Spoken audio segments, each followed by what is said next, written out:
All right, Chris, this is for the 2026 Railroad Hobby Show. We've got an exciting modern announcement, announcement for two railroads, two locomotives that look really similar but are actually totally different, and it's perhaps some of the most modern locomotives running on the rails today. So what are we looking at? So, I mean, first off, to kind of differentiate these from the Norfolk Southern C6Ms, which we've already announced and released, these both came from AC4400s originally, whereas the bulk of the Norfolk Southern C6Ms came from -9s. And so UP and CSX began rebuilding these units about the same time under Wabtec. And as I said, they were both 4400 AC4400 cores.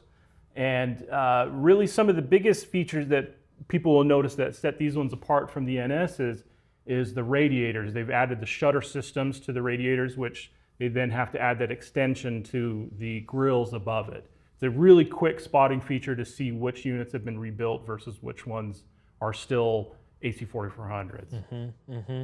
Well, and there's all kinds of different little nuances between the two versions, and the first one that we're going to talk about is the CSX. So what is the designation that CSX uses for their rebuilds? CSX uses CM44ACs for their units. And so it's reasons why each railroad kind of has their own designations, I don't know, but that's just kind of how they play the game.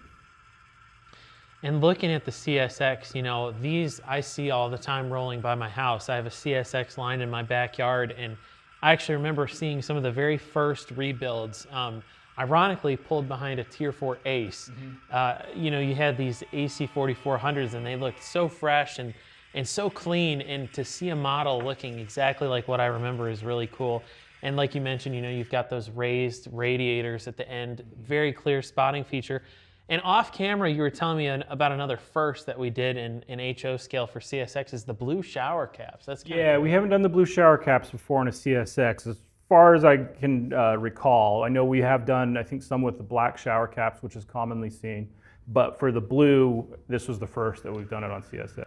Yeah, and we worked with ESU, I know, on a fresh C6M sound file, which you've got on these units. And the cool thing, too, is the horns. There's a lot of unique sounding horn files within that C6M file, and this particular horn, it's like just being trackside. It sounds absolutely amazing. Of course, CSX, you've got your flashing ditch lights when the horn's blown.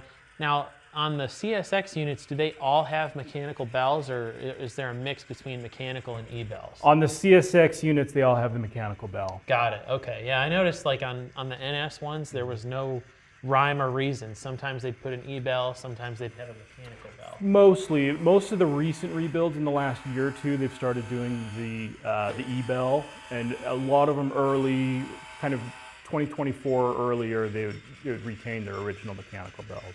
Gotcha, gotcha. Okay, and another thing that we get asked about all the time is the DP stickers. Of course, these units being rebuilds have the DP stickers on the side of the cab, which is a pretty neat feature. Yeah, and a lot of the units, they actually added the DP stickers almost shortly after delivery. Okay. As delivered right out of Fort Worth or Erie, they wouldn't have the DP sticker, but they would be applied almost immediately after by CSX. Interesting, interesting.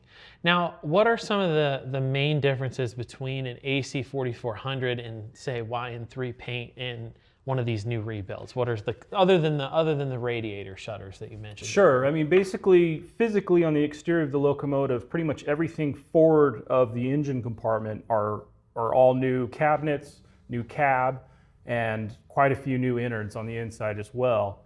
And so, to the lay person looking at it quickly, it looks like a 4400. The differences aren't as dramatic, especially on the fireman's side, where you have the large cabinet on the place, which was a very big dramatic change from going from a -9 to the C6M on the NSs. Where on these, since they're 4400s, it's not as dramatic of a change. And so, but on all CSXs, they do have new cabs, and the easy spotting feature for that to see is they have 4-window cabs, and then also the door on the nose switches from the fireman's side over to the engineer's side. Got it. Got it. Yeah, and you can really see that difference here because you got the 4 windows on this rebuild, but on the UP you've got your 3 windows, and I take it that's because the cab stayed original. Yeah, and on the initial rebuilds that Union Pacific was doing, they retained their original cabs. And so this unit was a former Southern Pacific unit, and so it still has its Southern Pacific cab. Later, during the rebuild processes, after a few years, Union Pacific started replacing the cabs.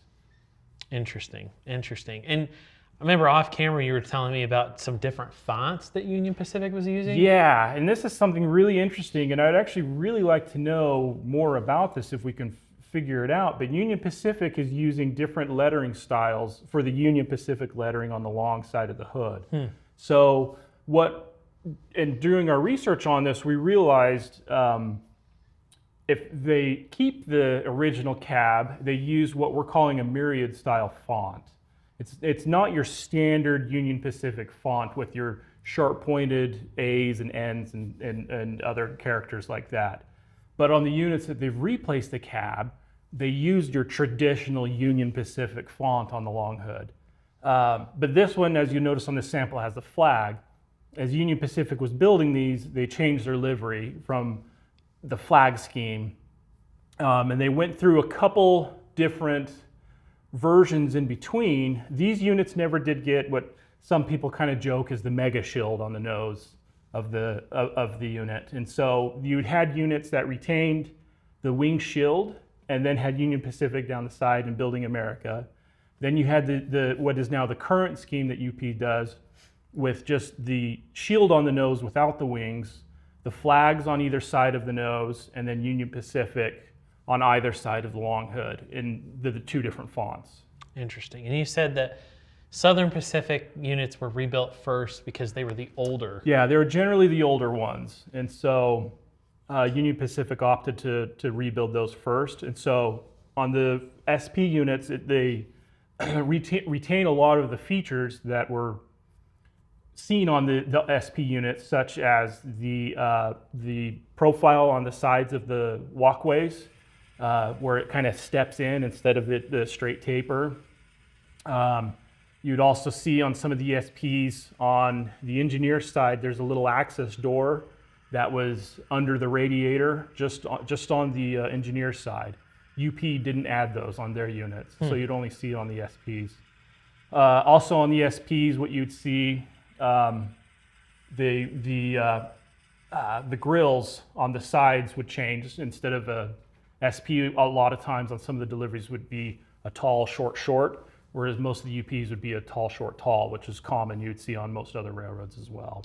Interesting. And that's one of the things that you would never notice unless you really were looking at the prototype. And that's really what the Rivet Counter difference is all about, that railroad road number and era-specific detail. And these locomotives are going to look fantastic on modern HO scale layouts. We can't wait to see them out there. And these are, as a reminder, pre-production units. There are likely going to be some minor changes that you see here. I know off camera we were talking about changing the color of the cable up there in the front, but minor things like that. But that's just normal in the process of developing an all-new locomotive, and I'm sure that there are many more versions of these that are coming soon. There are, yeah. For each scheme, for each version, we're doing 2 different paint schemes on the first run, and then there are additional schemes that we'll be able to visit on the later runs. So, like on the CSX, you have 3 different versions of the YN3 scheme. You have the YN3A, the YN3B, and C. So you have the standard CSX logo, the boxcar logo, and then the .com logo as well. Well, Chris, thanks so much for spending some time with us here today to talk about this all-new locomotive. You'll be able to get to see these in person at one of our upcoming train shows. If you're at the 2026 Railroad Hobby Show, we will have them on display this weekend. So come on by our booth, check them out. Feel free to ask us questions. You're going to be there, aren't you, Chris? I will be there. We'll both be there. Feel free to come by and ask us questions, and especially this guy, because he knows all about the prototype. I'm learning as I go, just like everybody else. So we're excited to see these on your layout soon. Click the link in the video description to place your pre-order through ScaleTrains.com and select retailers. All right, Chris, let's go run some trains. Sounds good.